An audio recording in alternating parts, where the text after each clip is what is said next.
Disclaimer: all characters and events depicted in this video are entirely fictional. Any resemblance to actual persons, living or dead, or actual events is purely coincidental. We own all commercial licensing rights and copyrights to this video and its content. Unauthorized use, reproduction, or distribution is strictly prohibited. Welcome back to our channel, Serious Story Sessions. If you like our content and wish to see more from us, please click that like button, subscribe, and turn on the notification bell for future videos. Your support means the world to us, and we thank you. Enjoy the video. Now on to today's story. Enjoy. My sister promised to return my $2,000 security deposit when I moved out, but 6 months later, she admitted she spent it on a family vacation, and now I'm living in an empty apartment with no way to furnish it. This whole thing started about 2 years ago. I was at a crossroads. My old apartment lease was up. Rent was going up a lot. I was trying to save money for a down payment on my own place someday. It felt impossible. My sister Sarah and her husband, Mark, lived in a big house. They had a spare bedroom. It had its own bathroom. They suggested I move in with them. It sounded like a good idea at the time. They were family. It was cheaper rent. It was finally a chance to really squirrel away some cash. I trusted them. Sarah is my older sister. We've always been close, or so I thought. We sat down and talked about it. They wanted me to pay rent. That was fair. They also wanted a security deposit. This was also fair. It was just like renting from anyone else. The amount was $2,000. It was a lot for me. I had to dip into my savings to cover it. But I figured it was just temporary. I'd get it back when I moved out. We agreed on the terms. I'd pay a set amount for rent and utilities each month. The $2,000 security deposit would be held by them. When I moved out, they would return it to me once a new tenant was in place. We even talked about how they'd find a new tenant quickly. It was a good room. So I moved in. It was a bit weird at first, living with family again. I was used to my own space, but I made it work. I kept to myself mostly. I helped with chores. I tried to be a good housemate. My main goal was saving. I worked extra shifts. I cooked most of my meals at home. I rarely went out. Every penny I saved went into a separate account. I envisioned my future place, a real home of my own. Furniture, a couch, a bed that wasn't an air mattress. A year passed quickly. I had saved a decent amount. Not enough for a down payment, but enough to get my own apartment. Enough to cover first and last month's rent, plus utilities. And I was counting on that $2,000 deposit to furnish it. I found a great little place. It was small, but it was mine. I signed the lease. I gave Sarah and Mark notice. They seemed happy for me. Sarah hugged me. She said she was proud of me for saving up. We talked about the deposit again. I asked when I could expect it back. Sarah said, "As soon as we get a new tenant in, of course. Don't worry, we'll get someone in fast." Mark nodded along. They seemed totally on board. I moved out a few weeks later. The move was hectic. I had very little furniture to move. Just my bed, some clothes, a few boxes of books. My new apartment was pretty bare. Just 4 walls and a floor. I pictured where everything would go. I had a list of things I needed to buy. A couch was top of the list. Then a proper bed frame, a kitchen table, all the basics. A month went by. I was settled into my new place. It was quiet. It was nice, but it was still very empty. I had my air mattress. I ate standing up in the kitchen. I used boxes as tables. I texted Sarah. "Hey, just wondering if you found a new tenant yet?" She replied quickly. "Oh, yeah. We found a great one. They moved in last week." "That's awesome," I texted back. "So, about the deposit. When can I expect that?" A long pause. Then, "Oh, right. Mark handles that. I'll get him to sort it out." Okay, I thought. Maybe it just takes time. I waited. Another week passed. Then 2. I sent a gentle reminder. "Just checking in about the deposit. Still really need it for furniture." Sarah replied, "Yeah, I'll tell Mark again. He's been swamped at work." I started to feel a little uneasy. This wasn't like her. She was usually very organized, especially with money. I called her a few days later. She picked up. "Hey, what's up?" "Hi, Sarah. It's about the $2,000. I really need that money. My apartment is basically empty. I can't even buy a couch." She sighed. It was a noticeable sigh. "Look, I know, it's just, Mark is still really busy, and the money is a bit tied up right now." Tied up? What did that mean? I didn't push it then. I just said, "Okay, but can you please just give me a time frame? When can I actually expect it?" "I'll talk to Mark," she said again. "I promise." I hung up, feeling frustrated. This wasn't what we agreed to. Weeks turned into months. It was now 3 months since I moved out. My apartment was still sparse. I had bought a cheap folding chair. It served as my dining chair, my desk chair, my everything chair. I felt a constant knot in my stomach. I had saved so hard. I had done everything right. And now I was being strung along. I started texting Sarah more frequently. The replies became shorter, more evasive. Sometimes she just wouldn't reply at all. I called Mark directly. I figured maybe he was truly busy. He was my brother-in-law. Maybe he'd be more direct. He answered. His voice sounded strained. Hey, what's up? Hi, Mark. I'm calling about the security deposit. It's been 3 months now. I really need that $2,000. He cleared his throat. Yeah, I know. Sarah mentioned it. Look, we've had some unexpected expenses come up. What kind of expenses? I asked. I felt a prickle of annoyance. This was my money. Just things. House stuff, car repairs, you know how it is. I didn't know how it was. I had specifically paid a deposit for my room, to be returned when I moved out and a new tenant moved in, which had happened. But we agreed the deposit would be returned when the new tenant moved in. They've been there for months, I said, trying to keep my voice even. Yeah, well, we'll get it to you as soon as we can. We just need to save up a bit again. Save up again? My money? That was the first time that phrase came out. It hit me like a cold wave. Mark, that's my money. That's my security deposit. You can't just save up again for it. It's not a loan. He got defensive. Hey, we're family. We're not trying to screw you over. We just need a little time. How much time? I pressed. I literally don't have a bed frame, Mark. I'm sleeping on an air mattress on the floor. We'll get it to you, he repeated, then quickly changed the subject to something about his work. I felt dismissed. I called Sarah back almost immediately after hanging up with Mark. I was shaking a little. Sarah? What's going on? Mark just told me you need to save up again for my deposit. That's my money. You don't get to spend it and then pay me back whenever you feel like it. She was quiet for a moment. Then her voice was much softer, almost apologetic. Look, I know, I feel terrible about this. So, what happened? I asked. My heart was pounding. I had a bad feeling. We used it, she said. It was barely a whisper. Used it for what, Sarah? We went on a family vacation, she confessed. To Florida. The kids really wanted to go. It was their spring break. And we didn't have enough saved up, so we used your deposit. The words hung in the air. I couldn't believe what I was hearing. My $2,000, which I needed for basic living, had paid for their family trip to Florida. You used my security deposit for a vacation? I asked, my voice barely above a whisper. The money I paid you, specifically to be held and returned, you used for a vacation? We didn't mean to, she said. We really thought we'd have it back before you asked. The new tenant moved in faster than we expected. And then the car broke down. And then Mark had that emergency dental work. It just piled up. Excuses, a pile of excuses. None of them explained how my money became theirs to spend. So, what now? I asked. You just expect me to wait? How long? Another 6 months? A year? Until you decide you've saved up enough to give me my own money back? We'll pay you back, I promise, she said. We just need some time to save it up again. That phrase again. Save it up again. It felt like a slap in the face. They weren't saving for my money. They were saving to replace money they had stolen from me. That's how it felt. I felt betrayed. Deeply. This wasn't just about the money anymore. It was about trust. About family. About disrespect. It's been 6 months since I moved out. 6 months since that new tenant moved in. 6 months since I was supposed to get my money back. I'm still in my empty apartment.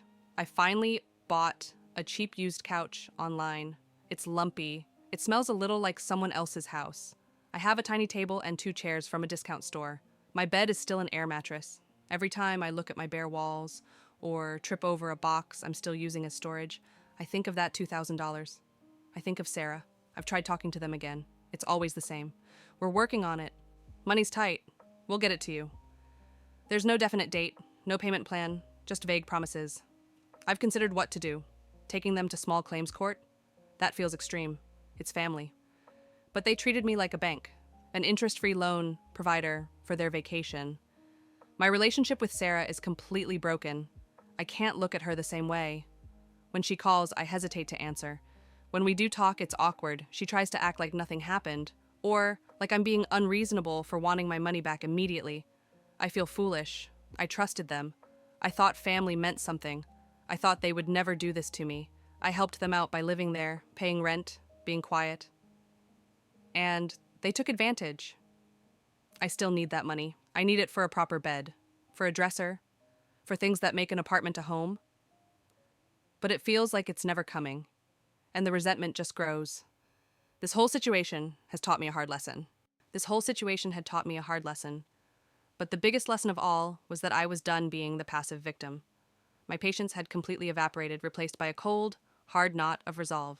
I wasn't going to live like this anymore, nor was I going to let them get away with it. The next time Sarah called, I knew exactly what I needed to say, and it wouldn't be pretty. It happened 2 days later. My phone buzzed, displaying Sarah's name. I took a deep breath, the familiar knot tightening in my stomach. But this time it was laced with a new, sharp anger. I answered. "Hey, stranger," she chirped, her voice falsely bright. "How are things?" "Things are exactly how they've been for the last 6 months, Sarah," I said, my voice flat, devoid of any warmth. "Empty, because I don't have my $2,000 back." There was a slight pause. "Oh, right. Look, I know. I feel really bad about it, I do. Mark and I are really trying to work something out. Money's just been so tight." "Tight?" I scoffed, a bitter laugh escaping me. "Tight for you, maybe, because you decided my security deposit was your personal slush fund for a trip to Florida. Meanwhile, I'm still sleeping on an air mattress and eating off boxes." My voice was rising, and I couldn't stop it. 6 months of quiet resentment, of swallowed frustrations, of feeling utterly disrespected, was finally bubbling over. "Hey! Don't you dare raise your voice at me!" she snapped, her tone shifting from apologetic to defensive in an instant. "I already told you it was an emergency. Things came up. It's not like we stole it." "It's exactly like you stole it, Sarah," I yelled, the phone practically vibrating with my fury. "You took money that wasn't yours, money I explicitly gave you to hold, and you spent it on a vacation.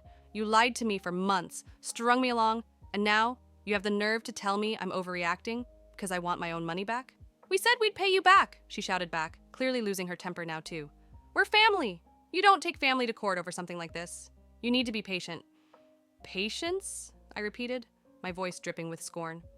"I have been patient, Sarah, for 6 months. 6 months of you making empty promises. 6 months of me living in a shell of an apartment. 6 months of me feeling like a fool for trusting you. You broke our agreement. You broke my trust. And you broke family when you decided your kids' spring break was more important than my basic right to my own savings." "You're being completely unreasonable," she shrieked. "It's just money. We're doing our best. Mark had dental work, remember? And the car. You don't understand how expensive things are." "I understand how expensive things are perfectly well, Sarah," I countered, my voice dangerously calm now, a stark contrast to my internal hurricane. "That's why I worked extra shifts. That's why I saved every penny. That's why I gave you a $2,000 security deposit instead of spending it on furniture immediately. Because I thought it was safe with you. Because I thought you were safe." The words hit me as I said them, the depth of the betrayal suddenly feeling fresh and raw. "You know what?" she huffed, sounding almost bored now, as if my very real pain was an inconvenience. "If you're going to act like this, I don't even want to talk to you. You're making a huge deal out of nothing. We'll pay you back when we can." "No," I said, cutting her off, my voice steady and firm despite the tremor in my hand. "No, you won't. Not anymore. I'm done waiting. I'm done asking. You have exactly 2 weeks, Sarah, to return my $2,000 in full. If I don't see that money in my account, I will be taking you to small claims court." There was a stunned silence on the other end of the line. I pictured her face, probably agape, her usual composure shattered. "You wouldn't dare," she finally whispered, her voice laced with disbelief and a hint of something that sounded like fear. "Try me," I said, my voice cold, "because you've left me no choice. You put me in this position, Sarah, not me. I want justice. I want what's mine. And if I have to get a judge to tell you to give it back, then that's what I'll do." "You are absolutely insane," she screamed. "You're going to destroy our family over $2,000? "You destroyed it, Sarah," I replied, my voice breaking slightly, but I forced it back to steel. "When you spent my money on your vacation. Goodbye." I hung up, my finger trembling as I pressed the end call button. My heart was pounding, my hands were shaking, and tears pricked at my eyes. But beneath the hurt and anger, there was a strange, empowering surge. I had finally said it. I had drawn a line. The blow-up had happened, and while it left me feeling emotionally wrung out, it also left me with a clarity I hadn't had before. The era of vague promises and passive waiting was over. I sank onto my lumpy used couch, staring at the bare wall opposite me. My apartment still felt empty, but something within me had shifted. The feeling of helplessness was gone, replaced by a determination to act. I didn't want revenge. I wanted justice. I wanted what was rightfully mine, not to spite Sarah, but to reclaim my financial stability and the respect I deserved. My plan began to form, piece by agonizing piece. First, I needed to gather all the evidence I had. I pulled out my phone and started scrolling through old texts. There were messages discussing the deposit amount, confirming the agreement, and then the slow, painful progression of her evasive replies. I needed bank statements showing the transfer of $2,000 to Sarah's account 2 years ago. Luckily, I was meticulous with my finances. I logged into my online banking and found the transaction easily, screenshotting it for good measure. Next, I needed to research small claims court procedures in my state. I opened my laptop and typed, "How to file small claims court for security deposit" into the search bar. Page after page of information popped up. It outlined the process: filing a complaint, serving papers, mediation, and finally, a court hearing. It seemed daunting, but not impossible. The maximum amount I could sue for was well above $2,000, so that wasn't an issue. I read about the importance of a demand letter. This was a formal letter typically sent via certified mail, stating the amount owed, the reason for the debt, and a deadline for payment before legal action would be taken. It served as proof that I had attempted to resolve the issue outside of court. This felt like the perfect justice, not revenge, step. It wasn't about hurting Sarah, but about formally and legally demanding what was mine. It would give her one last chance to do the right thing without a judge's intervention. I spent the rest of the evening drafting that letter. I kept the tone professional, factual, and devoid of emotion. I referenced the date the deposit was paid, the agreement for its return upon new tenancy, the date the new tenant moved in, which I knew from Sarah's own text, and the current overdue status. I stated the exact amount of $2,000. I set a firm deadline, 14 days from the date she received the letter, and I clearly stated that if the money was not returned by then, I would proceed with legal action in small claims court without further notice. As I typed, I felt a strange mix of relief and sadness. This was it. This was the point of no return for my relationship with Sarah, but it was also the beginning of me standing up for myself. I remembered all those nights I worked extra shifts, all the meals I cooked at home instead of going out, all the sacrifices I made to save that money. It wasn't just a number. It was a representation of my hard work, my dreams of a home, and my trust. I printed the letter, reviewing it carefully for any errors. It looked official. It felt right. The next morning, I would go to the post office and send it certified mail, requiring a signature upon delivery. That way, she couldn't claim she never received it. The thought of facing her in court, or even just dealing with the fallout of the demand letter, filled me with dread. The idea of family being torn apart over money was a heavy burden. But the alternative, continuing to live in an empty apartment, constantly feeling taken advantage of, and letting Sarah and Mark believe they could simply get away with it, was no longer an option. This wasn't about punishing them. It was about protecting myself and reclaiming what was rightfully mine. It was about teaching them a lesson about accountability, even if it cost us our relationship. I knew deep down that this was the only way to find peace and move forward, finally furnishing not just my apartment, but my future, with the dignity I deserved. The morning sun felt like a spotlight on my decision as I drove to the post office.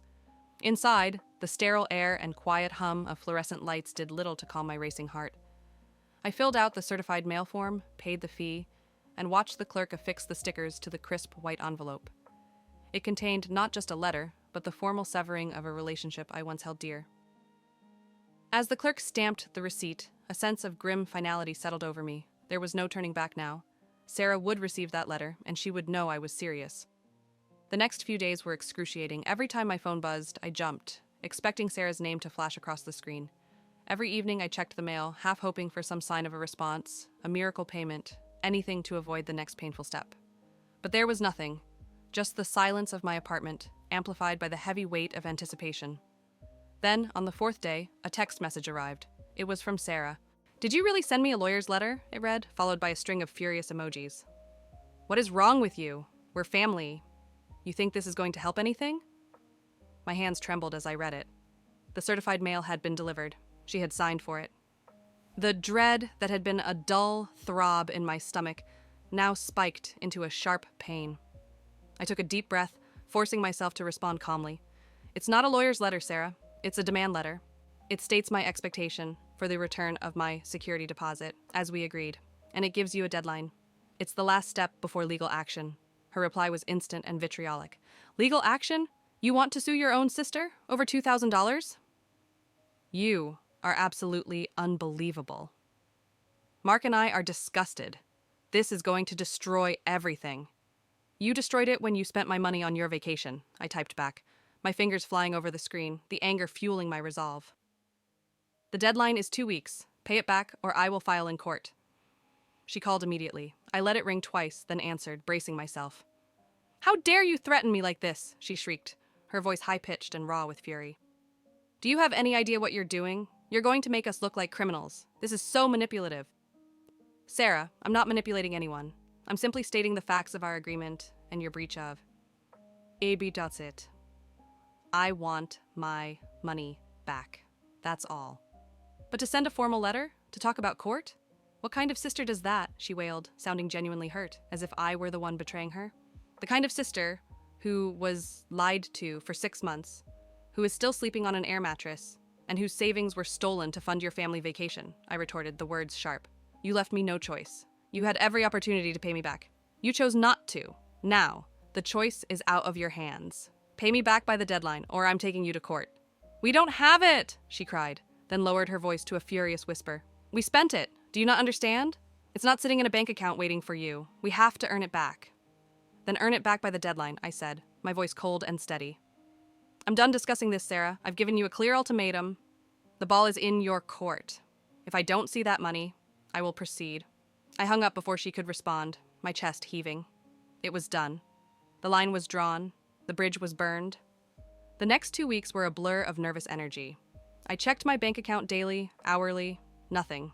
Not a single cent. Sarah didn't call again, nor did Mark. The silence was deafening, confirming my worst fears. They were going to call my bluff. On the 15th day, when my bank account remained stubbornly unchanged, a fresh wave of grief washed over me. It wasn't just about the money anymore. It was the definitive end of my relationship with my sister. But beneath the grief was a renewed, steely resolve. They had forced my hand. I pulled out my laptop again. My initial research had focused on simply filing for $2,000. But now, with the deadline passed and their clear refusal to comply, I dug deeper. I specifically searched for security deposit wrongful withholding penalties, my state. What I found both shocked and galvanized me. In my state, if a landlord, even an informal one, like a family member, wrongfully withheld a security deposit, they could be liable for double or even triple the amount of the deposit, in addition to court costs and sometimes attorney fees. Though small claims, courts generally discourage lawyers. The specific wording of the statute stated that if the deposit was not returned within 21 days of move-out and the landlord failed to provide an itemized statement of deductions, or if the deposit was used for purposes other than those specified in the rental agreement, the tenant could sue for up to 3 times the original deposit amount. My blood ran cold, then hot. 3 times the amount. That meant I could potentially claim $6,000, plus the filing fees and costs for serving the papers. Suddenly, this wasn't just about reclaiming my $2,000. It was about holding them fully accountable under the law. It wasn't about revenge, I told myself, but about justice. They hadn't just withheld my money, they had misappropriated it, used it for a vacation, and then strung me along with lies. That, according to my state's law, was a significant offense. The next morning I dressed in something professional, even though I knew I'd just be filling out paperwork. It felt like a solemn occasion. The courthouse was a large, imposing building downtown. I found the small claims court clerk's office, a modest room filled with filing cabinets and a few people waiting. When it was my turn, I explained to the clerk that I needed to file a complaint for a security deposit that hadn't been returned. I laid out the basics, trying to keep my voice steady. Okay, the clerk said, handing me a packet of forms. The filing fee is $125. You'll need to fill these out, stating the defendant's information, the amount you're claiming, and a brief description of the facts. I'm claiming $2,000 plus court costs and potentially statutory damages for wrongful withholding, I said, surprising myself with the clarity and firmness of my voice. My research indicates that under the law, I may be entitled to up to 3 times the deposit amount. The clerk, a kind-faced woman with glasses, nodded slowly. Yes, that's correct for security deposit cases. If you prove the deposit was unlawfully withheld or misused, the judge can award up to 3 times the actual damages. Plus your filing and service fees. Just make sure you clearly state the total amount you're requesting and why. A wave of validation washed over me. It wasn't just my angry interpretation, it was the law. This wasn't just about $2,000 anymore. It was about proving they had acted illegally, not just unethically. I spent the next hour meticulously filling out the forms. Under amount of claim, I hesitated, then wrote $6,000. My hands were still shaking, but it was from a mix of nerves and righteous indignation. This was it. This was the moment I formally declared war, not just on my sister, but on the injustice she had inflicted upon me. I attached copies of my bank statement showing the original $2,000 transfer, screenshots of the text messages confirming the deposit, the new tenant's move-in, and Sarah's eventual confession about the Florida vacation. I included a copy of the certified demand letter I had sent, along with the return receipt showing Sarah's signature. My evidence felt solid. After paying the filing fee, the clerk stamped my complaint forms. You'll need to have them officially served on your sister and brother-in-law, she explained. You can hire a process server or the sheriff's department can do it for a fee. Just make sure you get proof of service. The thought of a sheriff's deputy showing up at Sarah and Mark's door, serving them with court papers, sent another pang of regret through me. But it was quickly overshadowed by the memory of my empty apartment, my lumpy couch, and their casual dismissal of my pleas. This was what it took. I decided to hire a private process server. I couldn't bear the thought of directly confronting them again, or even having the local sheriff involved, making it a public spectacle in our small town. A process server would be impersonal, efficient, and provide the necessary proof without adding more emotional baggage to an already overflowing suitcase. A few days later, I received an email from the process server. Attached was the affidavit of service. It was done. They knew. My phone rang within minutes. It was Sarah. I looked at the caller ID, took a deep breath, and let it go to voicemail. I needed to compose myself. A few seconds later, her message came through, her voice distorted by rage and disbelief. You witch! You actually did it!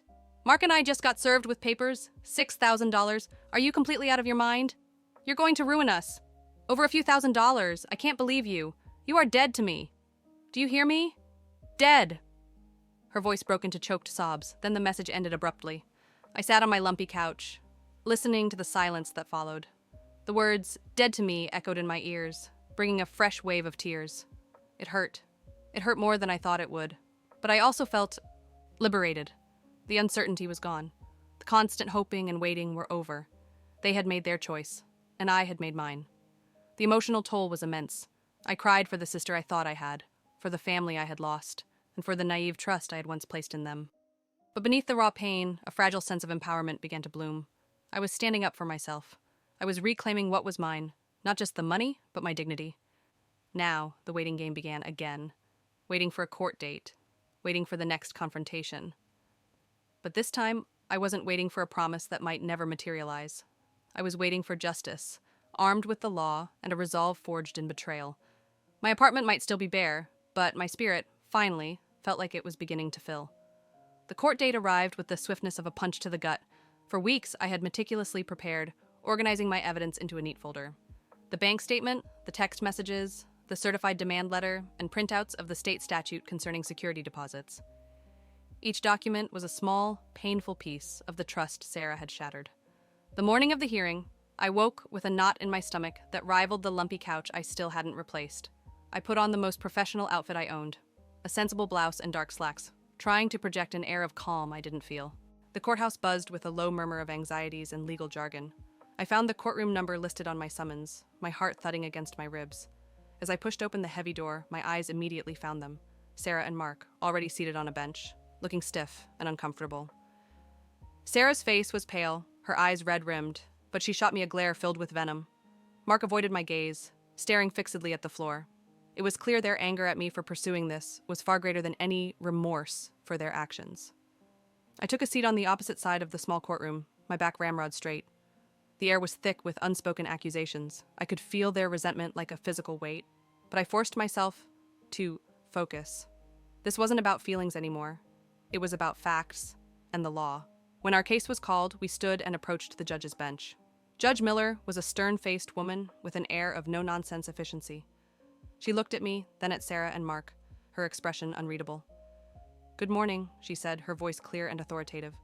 "We're here for case number 23-SC457 regarding a security deposit dispute. Plaintiff, please state your name and summary of your claim." "Good morning, Your Honor," I began, my voice surprisingly steady. "My name is Mia Clark. I am suing Sarah and Mark Elding for the unlawful withholding and misappropriation of my $2,000 security deposit and for statutory damages as provided by state law, totaling $6,000 plus court costs." Sarah gasped audibly, and Mark shifted uncomfortably. The judge simply raised an eyebrow.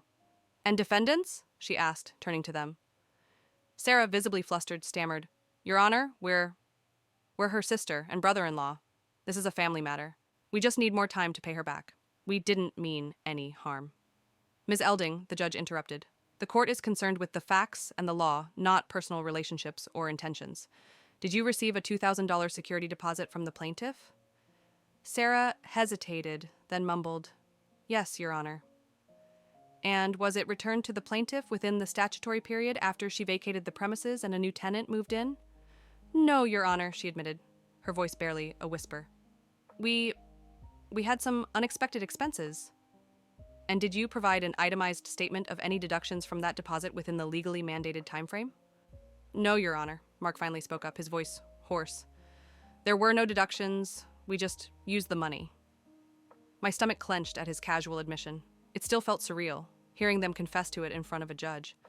"Plaintiff," Judge Miller said, turning back to me, "please present your case and evidence." I took a deep breath. "Your Honor, I moved into my sister and brother-in-law's spare bedroom 2 years ago. We had a verbal agreement for rent and a $2,000 security deposit, which I transferred to their account. The agreement, confirmed via text, was that the deposit would be returned once a new tenant was in place." I laid out the bank statement and relevant text screenshots for the judge. "I moved out," I continued. "A new tenant moved in within a few weeks, which Sarah confirmed via text. My deposit was due back then. For 6 months, I repeatedly requested its return. I have text messages documenting these requests and their evasive responses. I showed her the long chain of texts. Finally, in a phone call, Sarah confessed that they had spent my $2,000 security deposit on a family vacation to Florida," I stated, my voice firm. "I subsequently sent a certified demand letter requiring payment within 14 days, stating my intention to pursue legal action if not paid. They received and signed for this letter, but failed to return the funds. I presented the demand letter and the certified mail receipt. My apartment has remained largely unfurnished for these 6 months because I was relying on that deposit for basic necessities. Under state law, the defendants are liable for up to 3 times the amount of the security deposit for wrongful withholding and misappropriation, in addition to court costs." The judge listened intently, occasionally flipping through Horsar, Aiski Friends Ray, Anindao, Baral, Kormau, Iwerhau, Burjau, Wambrow, Frau, Aister Chi. Her gaze was sharp, discerning. "Defendants," she said, her voice devoid of emotion, "what is your response to the plaintiff's claims and evidence?" Sarah, now tearful, launched into an emotional appeal. "Your Honor, we never intended to keep her money. We love her. She's family. We just had a really tough year. Mark's car broke down, then he needed emergency dental work, and the kids had spring break and really wanted to go to Florida. It was a lapse in judgment. We were going to pay her back. We just needed more time. This is destroying our family." Mark chimed in. "We've always been good to her, Your Honor. She lived with us for a year, cheaper than anywhere else. We helped her out." I felt a fresh wave of indignation. They helped me out. I paid them rent, utilities, and a substantial security deposit. I kept to myself and helped with chores. I had been a model tenant. Judge Miller held up a hand, stopping their plea. "Ms. and Mr. Elding, the law regarding security deposits is clear. A security deposit is not income. It is not an emergency fund. It is not to be used for family vacations or unexpected expenses It is money held in trust for the tenant, to be returned unless specific. Itemized deductions are made within a set period. Your claim that you intended to pay her back is irrelevant. You unlawfully used money that was not yours. She paused, looking directly at Sarah and Mark.